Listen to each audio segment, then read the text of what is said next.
Hi, my name is Meredith Mustard. I am meeting with you here from my studio in Farmington, Maine, 2 Imagine Studios.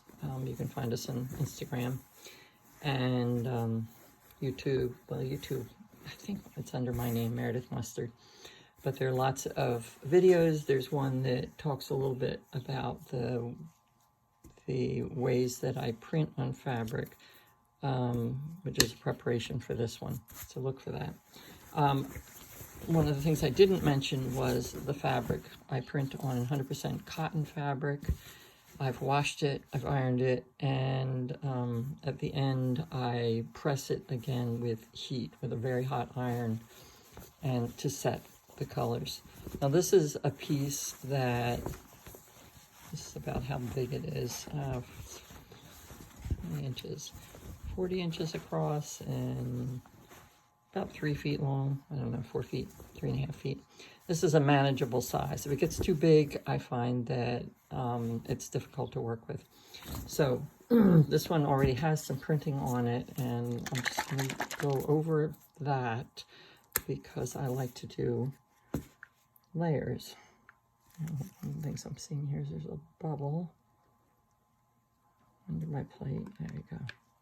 So when I print on paper, I don't use all that much paint, but printing on fabric, it's a lot juicier. And I use golden fluid acrylics. And I've got a mint worth of paints because I like color. So I'm going to start out with this color, and this is a stencil that's made up of, from alphabet letters that I bought on Amazon. So this is one stencil that I did not make myself.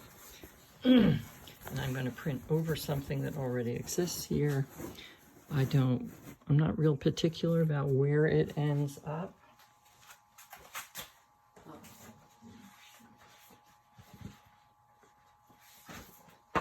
This is how I do it. I put this piece of paper that is smooth on the back down, and then I can press without rumpling up the fabric.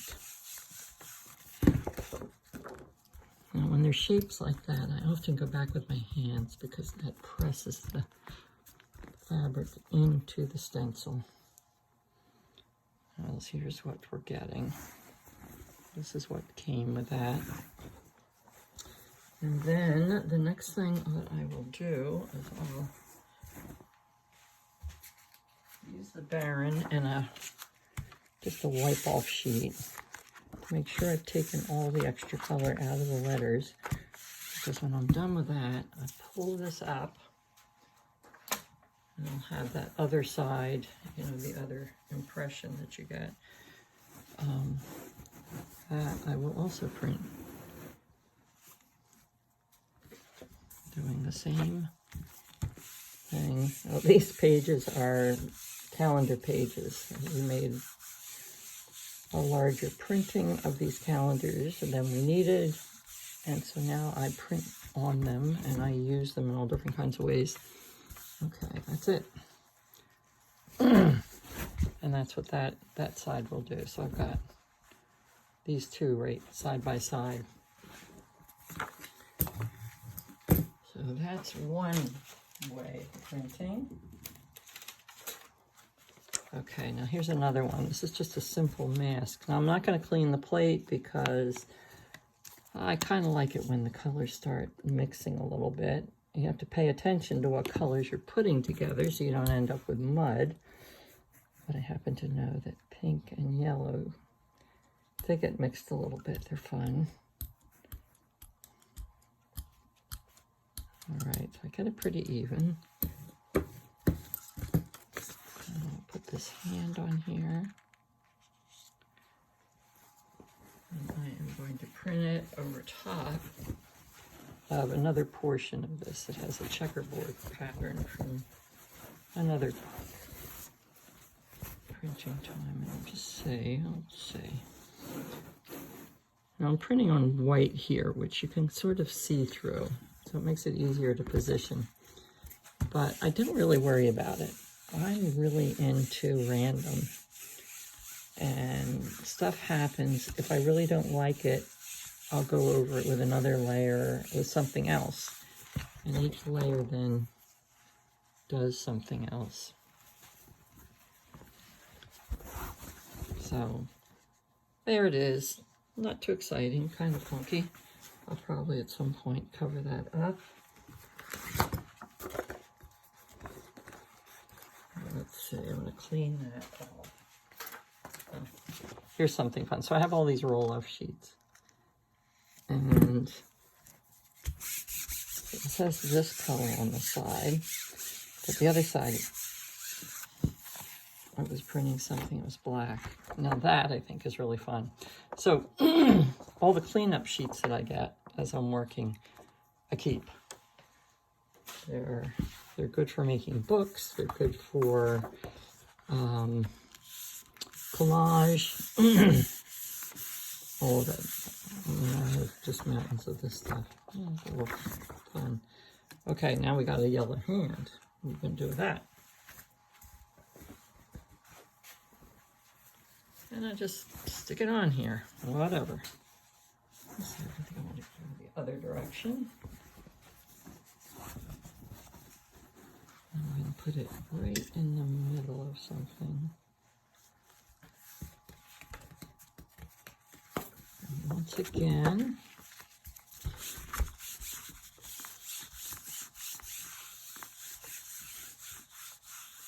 to this bumpity table that I'm working on. And that's what we got. That's a little more interesting than that first one. But I'm not done. I'm not done. Nothing is ever done. Okay, so here's another way to go. This is, these are raised foam letters.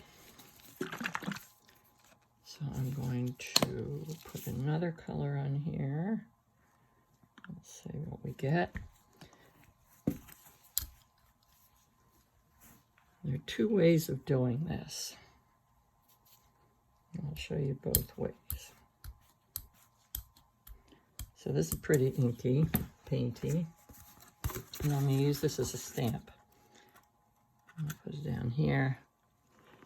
I want to make good contact with the paint so it picks up paint. And then, which you're not really going to see very well because I can't get this on here. Pick it up like that, and I'm going to stamp it. So I have the fabric flat on the table over here. Let me see if I can just tip it over there so you can see it. And I stamped it down onto the fabric. And there's what I got. It's and I put it over the hand because I just found the hand was a little bit boring. Now there's a lot of paint on here. Oh, there's one back here. So I'm smoothing this paint back out. I get a little bit of time with this. I do this again, only this time the purpose is different. So I want to keep it as steady and still as I can so it doesn't blur.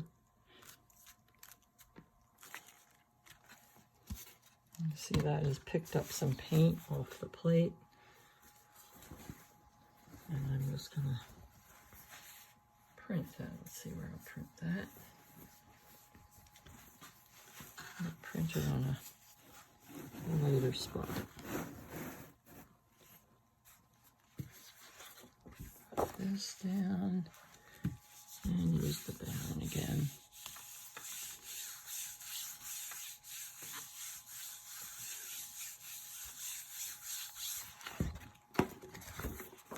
There we go. And that's what it does. So there was a pattern underneath this when I printed it that was from the little crosses stencil. The stencil. The stencil had been printed on it. And it shows through. So now I'm getting these layers happening. And oh, I really like that. Let me see. I'm still not very happy with this piece where there was the hand. And I want to do something kind of radical to it. I think what I might do is bring in another color altogether. Maybe red.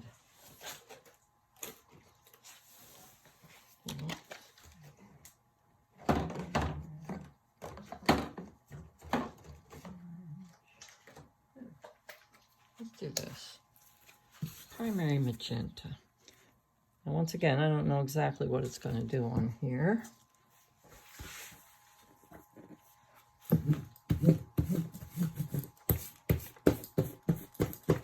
I will clean off my brayer before I do this because it'll keep the color a little bit clearer. But there's going to be some of that blue mixed in it, so it'll be funky. I can clean the plate completely if I care to. Let's see. Okay, so this stencil was made for the bigger plate. This is an 8x10. I have a 9x12 plate that I use a lot, but it's not really movable where it is. So this will lose a little bit on the outside, but you'll get the same, the basic. Let's see now. I'm going to go back right over that thing and we'll see what happens. So every time I put another layer on, I'm certainly risking making the fabric stiffer. The fewer layers, the softer the fabric remains. Okay, so this is really getting very funky. I'm going to clean that off. We're going to do one more thing.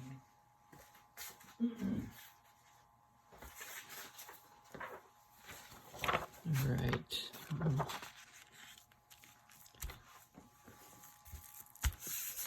So this is something printed from on the other side. This black, and now it has this pattern on it, and it's cleaned that off a little bit more. And I will print that by itself.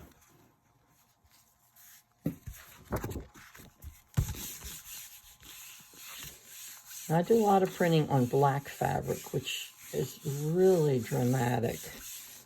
I think printing on white is more challenging, but you get, a different color experience. Now look at that.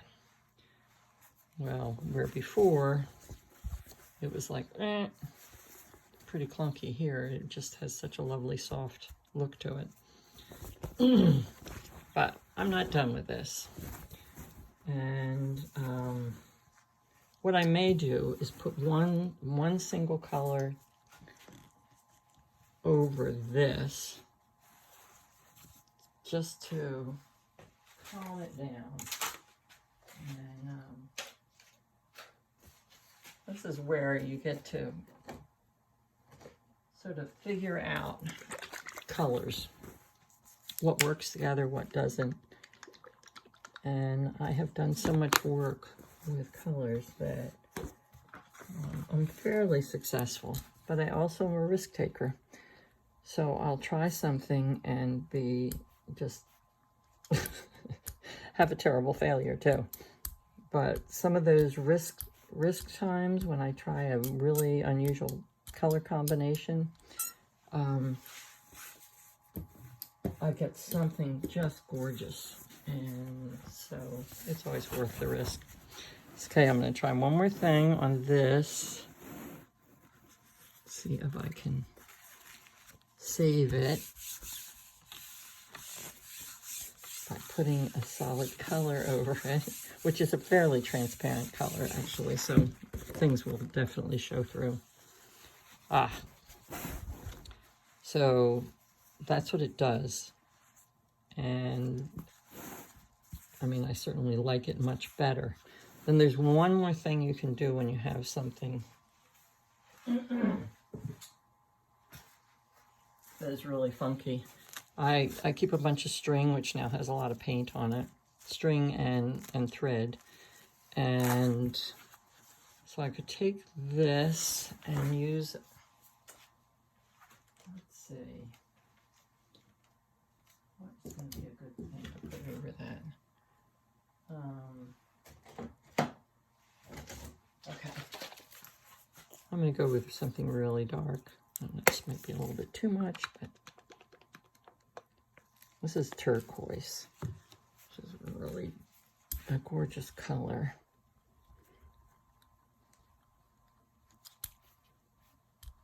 Pretty intense.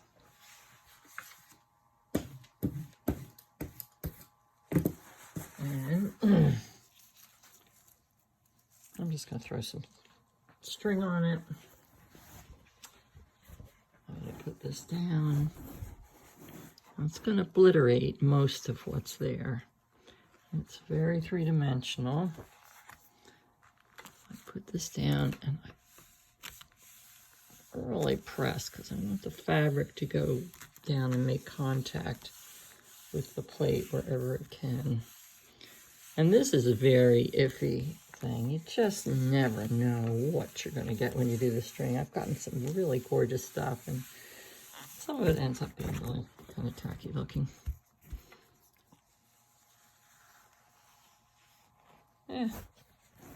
Oh, now here's another one.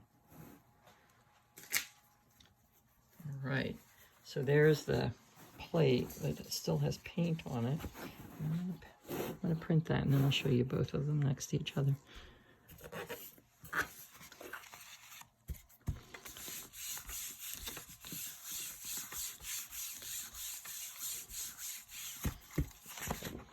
In the end, as I work back and forth, most of these hunks of fabric end up having some sort of a continuity or theme if they don't just turn into complete muck. Anyway, so that's what the string can do. It can give you some line work that is the colors underneath and then sort of obliterate the top. And the combinations aren't really great in this one, but you can see things are happening. And then I have completely plain over here. Let's see what else All right, how about if we do some of this? Okay,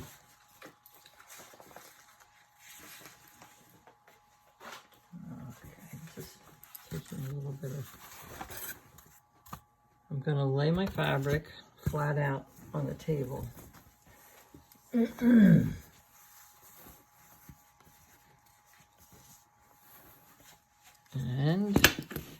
I'll put a color on here. Let's see, that's a magenta. The red that I really love that's very opaque is Pyrrole Red. It's a really red. Of course, now what I'm going to do is muck it up with this color underneath, which I could have cleaned off, but I didn't. Let's see what we get. So I'm going to use it again as a stamp pad.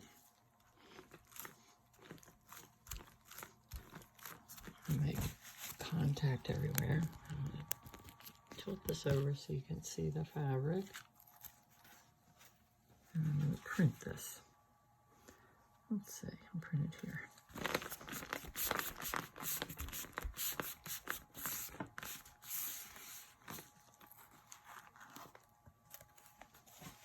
Okay, so we got, yeah, it's pretty cool. I'm going to do this again. So we can do this multiple times. I'm going to adding just a little bit more red to the plate. going to do that same thing. Stick the stamp on the plate.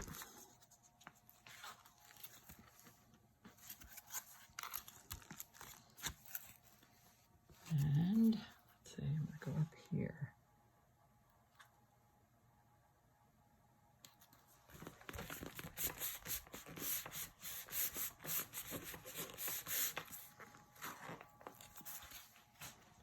There we go. It's pretty cool, this stuff. I also went back in with a ballpoint pen and incised some other stuff into the foam.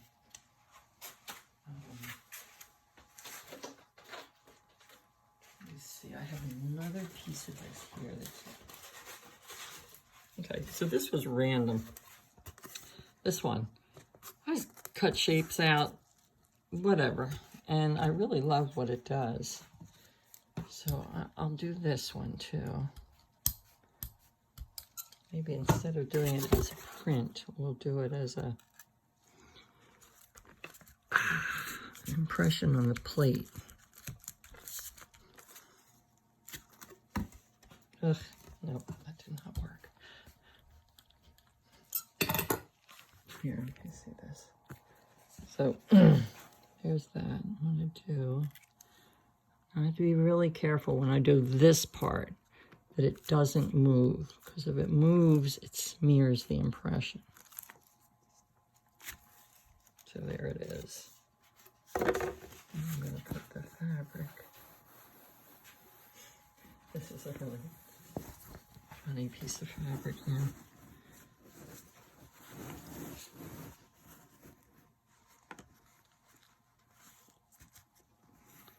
All right.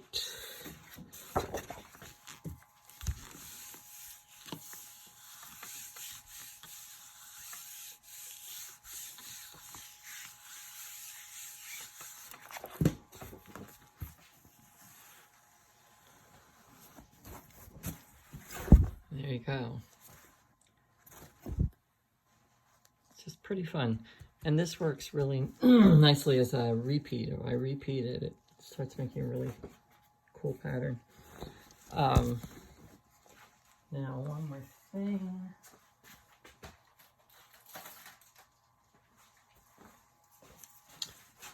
Here's another piece that I'll do.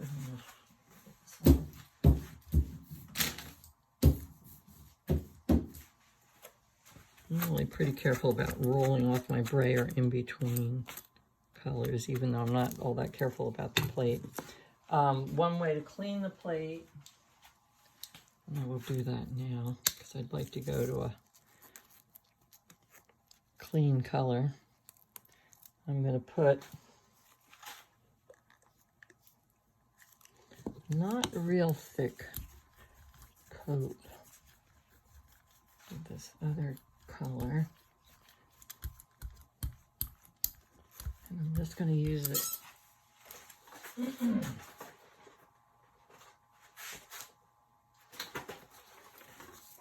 to clean the plate.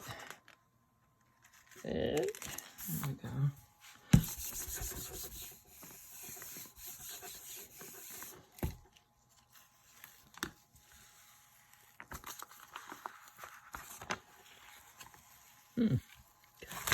Look at the shadowy colors that picks up. Just really kind of lovely.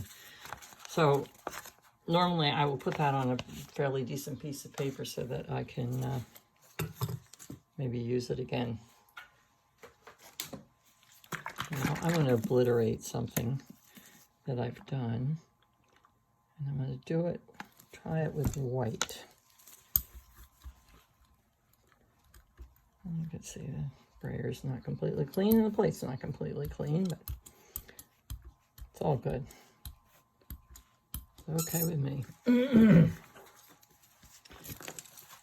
So this is a stencil that I cut that I really love.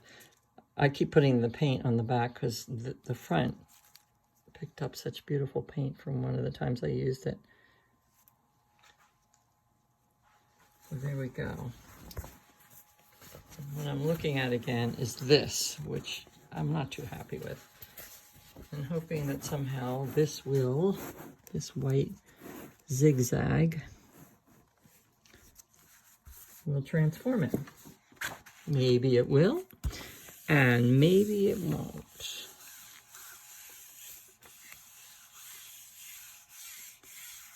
And we'll get 2 prints from this too. We'll get the original, and then we'll get whatever's underneath the stencil.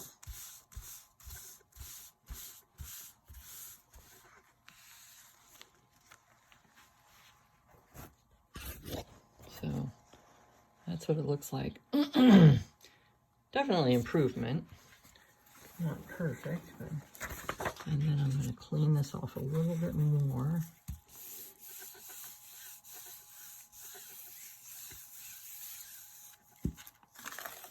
Oh, oh. Ah, look at that. Isn't that fun?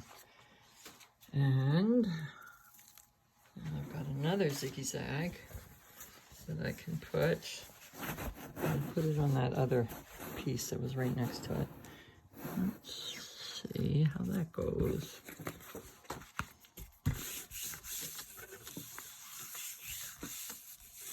So I think what you should get from what I've shown you is so much experimentation. You're going to find your own shapes that you like, cut things, find things, and then experiment with them and with the colors. And the more you work with color, the more you'll understand what works, what mixes to make mud and what doesn't. So here I'm starting to see some really nice relationships in the colors, that the pink goes up into there, but it kind of hides. Things are getting a little bit denser. So it just, I can put it down here on the table and you can see it from an angle.